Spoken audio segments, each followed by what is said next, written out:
जो हमेशा से ही आग भड़काने का काम करते थे या आतंकियों के साथ हमेशा खड़े रहते, उनको सपोर्ट करने का काम करते थे, यही काम रहता था। और किस तरीके से, क्योंकि सोशल मीडिया आज अगर हम देखें तो एक बहुत ही आसान एक मीडियम है जिसके जरिए आप ज्यादा लोगों तक अपनी जो आवाज है, अपनी जो बात है वो दरअसल पहुंचा सकते हैं। और एक अपील की जाती थी और उसके बाद सब यहां पर एक मजमा पूरा जुट जाता था और फिर वही भड़काऊ बयान और किस तरीके से कश्मीर पर ब्रेक लगाने की कोशिश होती थी। लेकिन आज स्थिति जुदा है, आज वो तस्वीर नहीं है। पिछले 4 सालों में खुद यहाँ के लोग जो कहते हैं वो बताते हैं कि किस तरह से यहाँ पर लाल चौक, कुछ बताने की जरूरत नहीं है, बल्कि अगर यहाँ पर आप नजारा देखेंगे, आप यहाँ पर आएंगे तो वो आप महसूस करेंगे, वो आप फील करेंगे। ना केवल लाल चौक की बात की जाए बल्कि अगर पूरे घाटी की हम यहाँ पर बात करें तो ऐसी ही कुछ तस्वीर यहाँ से निकल कर आती है। लोग ये कहते हैं, कुछ महिलाओं से भी हमने कल बातें की, वो ये बता रही थी कि किस तरह से यहाँ पर आप निकल नहीं सकते थे घरों से और किस तरह का माहौल दरअसल यहाँ पर होता था। लेकिन आज वो महिलाएं घरों से बाहर निकल रही है, न्यू स्टार्टअप की बात वो करती हुई नजर आती है।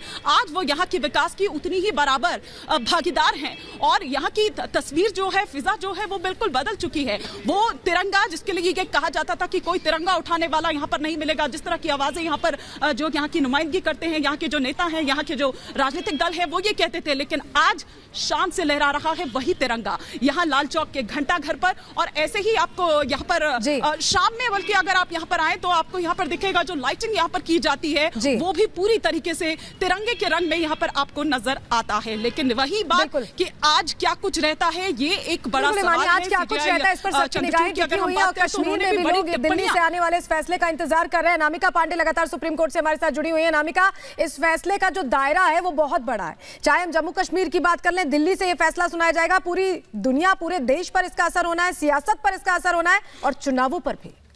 अनामिका, और जो पिटिशनर्स हैं सलोनी सुचरिता, वो यहाँ पर मौजूद हैं। लगभग 23 याचिकाएं हैं जिन पर एक साथ आज फैसला आना है। 2 पिटिशनर शहला रशीद और शाह फैजल ने अपनी पिटीशन को वापस ले लिया था, यानी कि उन्होंने 370 को हटाए जाने को सपोर्ट कर दिया था। और आज बार बार हम जब उनसे बात कर रहे हैं वो यही कह रहे हैं कि हमारी रियासत को हमसे छीना गया था, उसको हम वापस चाहते हैं। ये लड़ाई उसी की है, 4 साल लंबी लड़ाई चली है, हमारे हक में फैसला गए दावे किए जा रहे हैं। अखिलेश जी लगातार हमारे साथ हैं। अखिलेश जी, हमने कई पिटिशनर से बात की है, वो लगातार अपने अपने दावे कर रहे हैं। कश्मीर में भी माहौल बेहतर है, लेकिन उसके बाद भी यहाँ पर सवाल खड़े किए गए कि नहीं, आतंकवाद तो अभी भी है। आज सुप्रीम कोर्ट पर सबकी नजरें हैं इसी को लेकर। देखिए, आतंकवाद अपनी जगह पे, दूसरी चीजें हैं, वो लॉ एंड ऑर्डर की समस्या है। लेकिन सवाल ये था कि क्या मूलभूत चीजों से उस देश के एक अभिन्न अंग होते हुए जम्मू कश्मीर को लोगों को वंचित क्यों किया गया।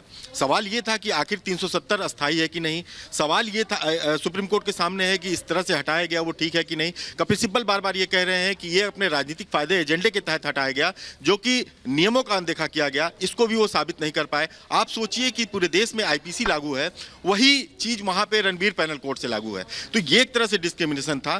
केंद्र सरकार ने कहा कि जो सवाल 370 हटाने पर उठे हैं वो सिर्फ ये नहीं है कि 370, जैसा अखिलेश बता रहे हैं कि 370 हटाना सही है या गलत, लेकिन उसको हटाने की जो प्रक्रिया है